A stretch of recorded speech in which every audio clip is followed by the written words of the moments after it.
Ya, ya.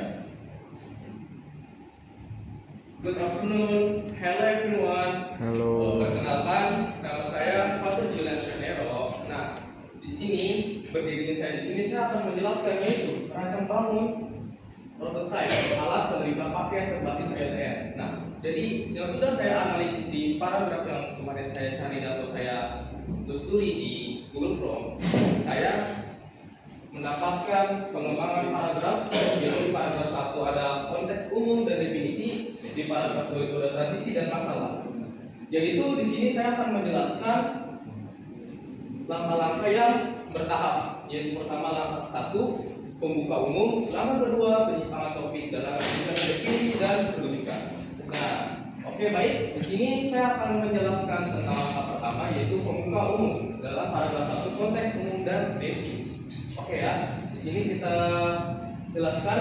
Oke, audiens harap lihat ke arah saya. Di sini saya akan melihat. Jadi di paragraf tersebut diawali dengan kemajuan teknologi yang mengubah cara hidup, kerja, bahkan berinteraksinya manusia secara luas. Dengan adanya teknologi yang sangat canggih di era sekarang ini, manusia itu bisa berbelanja online atau beli sesuatu di seperti Shopee, TikTok, dan lain-lain. Nah, kita lanjut ke langkah kedua, yaitu penyimpangan topik. Topik ini beralih kepada fokus ke e-commerce, yaitu perdagangan secara digital, dan di mana perdagangan online yang sangat masif gitu. Jadi kita itu di mana orang-orang itu bisa berbelanja online atau mengandalkan media untuk belanja gitu, membeli dagangan online yang fokus ke e-commerce ini, seperti kita bisa membeli barang atau jasa seperti itu teman-teman. Nah, baik, kita lanjut ke langkah ketiga ini, di definisi dan rujukan. Nah, sistem transaksi elektronik dan bersifat akhir, yang dimana definisi ini berfokus kepada yang tadi sebelum di langkah 2, yaitu e-commerce atau pembelanjaan online. Jadi di saat digital, di zaman digital, era digital ini, dan di zaman era digital ini, manusia mengembangkan atau memanfaatkan media sosial untuk membuat belanja online gitu. Nah, agar memudahkan manusia tidak pergi sana sini, jadi tinggal kita membuka media sosial seperti Shopee gitu untuk belanja. Oke, nah itu adalah di paragraf 1 atau disebut juga dengan konteks umum dan definisi.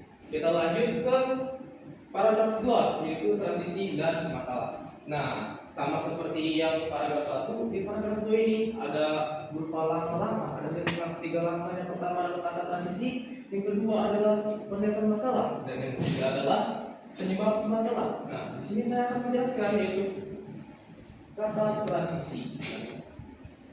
Di bagian paragraf ini ada kata utama yaitu namun. Karena di sini kita membahas masalah, jadi ada masalah. Jadi setiap kita belanja online itu ada kekurangan, ya. Nah, jadi itu dengan kata namun ini ada masalah yang pasti bakal terjadi. Oke, kita ke langkah kedua, pernyataan masalah. Jadi itu dalam sebuah pembelajaran online pasti kalian pernah merasakan yang namanya itu kerusakan paket. Contohnya itu kalian pernah membeli suatu paket, ya kan? Membeli paket, contoh kalian pesan paket sepatu.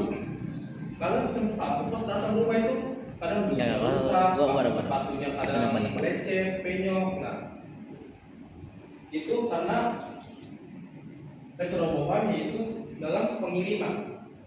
Jadi kita sebagai yang penjual, sebagai penjual, kita tuh harus benar berhati-hati dalam mengirim sebuah paket. Itu adalah masalah dari sebuah rancang bangun prototipe alat penerima paket berbasis IoT atau internet. Nah, kita lanjut ke langkah ketiga atau disebut dengan yang penyebab masalah. Ini adalah terakhir dari pembahasan saya. Nah, jadi di sini itu ada yaitu minim kendali lingkungan. Jadi itu di sini ya. Kondisinya itu masalahnya karena cuaca atau lingkungan yang tidak benar-benar membaik. Misal dalam saat pengiriman paket, kayak seperti mengirim paket kargo gitu. Kita mengirimkan paket atau barang gitu dan jasa dan terkena benturan, itu bisa membuat paket itu rusak.